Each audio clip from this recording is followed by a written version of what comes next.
Saya ingat ketika saya bertemu dengan Presiden Jokowi di Istana Merdeka. Menjelang Mas Gibran dan Mas Bobi mau mencalonkan sebagai wali kota Solo dan wali kota Medan. Satu saya mengatakan kepada Pak Presiden Jokowi sekaligus untuk menguji keseriusan beliau di dalam mencalonkan anak dan menantunya. Pak Presiden, apakah betul Bapak mau mencalonkan Mas Gibran dan Mas Bobi sebagai wali kota? Loh kenapa Pak Sekjen? Karena ketika Mas Gibran dan Mas Bobi sebagai wali kota, maka otomatis dia menjadi pejabat negara. Dan ini akan sangat rawan terhadap berbagai bentuk gratifikasi, suap, dan berbagai tindakan korupsi lainnya. Presiden Jokowi sempat termenung saat itu. Dan kemudian dari situlah saya merasakan bahwa pertanyaan saya ini sangat mengusik perhatian dari beliau. Karena saya tegaskan bahwa ketika Mas Gibran dan Mas Bobi menjadi wali kota, maka dengan mudah akan terkena operasi tangkap tangan dari KPK dan juga aparat penegak hukum yang lain. Maksud saya bertanya kepada Presiden Jokowi adalah untuk mengingatkan bahwa beliau sudah presiden. Buat apa kemudian anak-anaknya harus menjadi wali kota dan itu mengandung suatu risiko-risiko politik mengingat presiden juga berhadapan dengan begitu banyak pihak-pihak yang selalu mencoba berhadapan dengan Bapak Presiden. Tetapi beberapa saat kemudian saya menerima salah seorang menteri. Dan beliau mengatakan kepada saya bahwa sudah mendapatkan arahan dari Presiden Jokowi untuk melakukan revisi Undang-Undang KPK. Saat itu dijelaskan berbagai pasal-pasal penting. Misalnya bahwa pimpinan KPK tidak otomatis bertindak sebagai penyidik.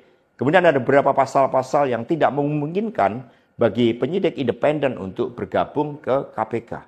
Berbagai revisi-revisi itu. Karena ini adalah perintah dari Presiden, maka ya saya sarankan untuk bertemu dengan seluruh jajaran fraksi di DPR RI dan coba menggalang atas perintah dari Presiden. Nah saat itu Pak Menteri yang menjadi kepercayaan dari Pak Jokowi ini menyampaikan bahwa kira-kira akan diperlukan dana sebesar 3 juta US dollar untuk menggolkan revisi Undang-Undang KPK. Dan mengapa berjalan mulus? Karena Presiden Jokowi punya kepentingan untuk melindungi Mas Gibran dan Mas Bobi.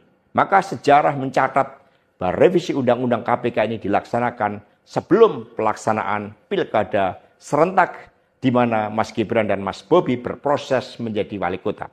Maka ketika terpilih menjadi wali kota, amanlah dari berbagai persoalan hukum karena KPK sudah dilemahkan. Selamat datang di Ermo TV.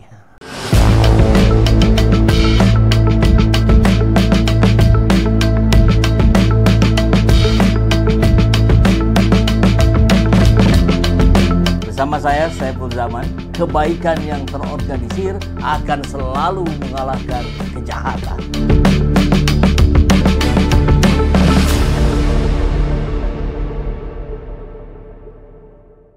Ramai terus diskusi kita membahas A, B, C, D, E, dan seterusnya. Ujung-ujungnya pada pertanyaan publik tentang kapan Jokowi diadili. Ya, kemarin Hasto juga berbicara sangat keras gitu. Kalau saya diadili, kurang lebih begitu ya, maka keluarga Jokowi pun harus diadili. Karena itu sudah direspon juga oleh KPK. Ya sudah, mana tuh laporannya, bukti-buktinya. Kemudian rakyat menjawab, sudah dari tahun 2022 oleh Ubaidillah Badrun dan kawan-kawan. Maka pertanyaan kita hari ini, KPK hanya pandai bersilat lidah. Benarkah? Naga-naganya, indikatornya ya memang ke arah sana. Dan yang jangan sampai terjadi ini, kalau sampai kemudian rumah Jokowi ini diamuk massa. Gara-gara rakyat tidak percaya lagi dengan institusi penegak hukum. Ini yang nggak boleh terjadi. Karena kita lihat bagaimana misalkan ramainya Ben Sukatani. Akhirnya kan kita melihat bagaimana respon dari Kapolri dan yang lainnya begitu cepat. Bahkan mau dijadikan sebagai duta polisi Wah. Jadi kekuatan netizen harus betul-betul diwaspadai, jangan sampai diabaikan. KPK hanya pandai bersilat lidah ketimbang pandai eksekusi korupsi keluarga Jokowi. Apakah KPK tahu kabar-kabar begini? Saya kira tahu. Tinggal kesadarannya itu. Komisi Pemberantasan Korupsi dianggap hanya pandai bersilat lidah ketimbang pandai mengeksekusi kasus korupsi. Salah satunya yang terkait dengan dugaan korupsi yang melibatkan keluarga Presiden ke-7 Joko Widodo. Ini disampaikan oleh Direktur Eksekutif Studi Demokrasi Rakyat Hari Purwanto. KPK saat ini tumpul karena syarat dengan kepentingan untuk mengamankan keluarga Jokowi. Jadi pemberantasan jadi pengamanan kalau begitu ya. Komisi Pemberantasan Korupsi jadi komisi pengamanan keluarga Jokowi. KPK repot. KPK hanya pandai bersilat lidah, bukan pandai mengeksekusi kasus korupsi, kata Hari kepada kantor berita Ermo minggu kemarin. Nah, ini menarik ya. Menarik pernyataan ini karena kita lihat yang bicara bukan orang biasa, tapi seorang ahli. Maka patut kita lihat juga, kita simak juga bagaimana substansi tuduhan ini ya. Bahwa ketika dikatakan KPK tumpul dan hanya pandai bersilat lidah, maka memang ini mengarah pada ketidakmampuan lembaga ini dalam mengeksekusi kasus korupsi, terutama yang melibatkan keluarga Presiden Jokowi, mantan. Dan ini tuduhan serius yang menyangkut kredibilitas dan independensi KPK. Maka konteks kasus korupsinya, jika ada yang memang melibatkan keluarga Jokowi tapi tidak ditindaklanjuti oleh KPK, maka timbul pertanyaan keberpihakan, timbul pertanyaan intervensi politik dalam lembaga anti korupsi ini. KPK kalau ternyata hanya dijadikan sebagai alat gebuk politik saja, ini yang berbahaya bagi masa depan demokrasi Indonesia. Setuju? Sampaikan di kolom komentar ya. Norma Bang, oke, terima kasih ya. Gak ada keadilan di negeri ini, hukum hanya berlaku bagi lawan politik. Nah, ini pendapat sahabat kita nih ya. Apa kabar Paman Usman? Ya ada, oke, pengadilan rakyat solusinya. Nah, ini yang berbahaya ketika nanti kemudian pengadilan rakyat bentuknya mendatangi rumah Jokowi. Bukan untuk antri bersalaman dan berfoto, tapi untuk meminta pertanggungjawaban. Bahaya ini.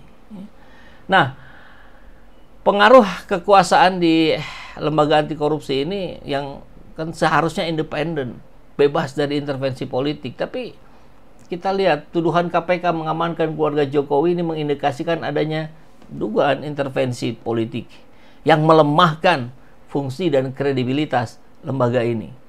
Mau kita biarkan? Jangan. Nah, yang bicara barusan adalah Hari Purwanto, Direktur Eksekutif Studi Demokrasi Rakyat. Maka saya kira seorang Hari Purwanto ini memiliki platform untuk menyuarakan kritik terhadap pemerintah dan lembaga negara. Memang penting untuk memeriksa data-data fakta yang kuat, bukan sekedar opini juga. Tapi kan kita tahu bagaimana bukti-bukti itu sudah disampaikan oleh Ubaidillah Badrun CS. Ya maksudnya CS itu bukan sekelompoknya saja, tapi juga kelompok-kelompok lain yang sudah melaporkan baik ke KPK, ke Bareskrim dan Kejaksaan dan seterusnya. Ada itu. Tinggal bagaimana ini ditindaklanjuti. Tidak menjadi sebuah fitnah atau propaganda saja. Kan, oh ini fitnah, ini propaganda. Ya jangan. Bagaimana caranya? Ya periksa gitu. Persoalannya adalah kepercayaan publik hari ini. Bagaimana ini akan, ya kita tahu ya, terhadap lembaga penegak hukum ini kepercayaan rakyat hari ini harus kita akui lemah. Padahal KPK adalah lembaga anti korupsi yang sempat dijuluki sebagai yang paling efektif di Indonesia. Maka jika KPK dianggap tumpul atau tidak independen, upaya pemberantasan korupsi saya kira akan terhambat.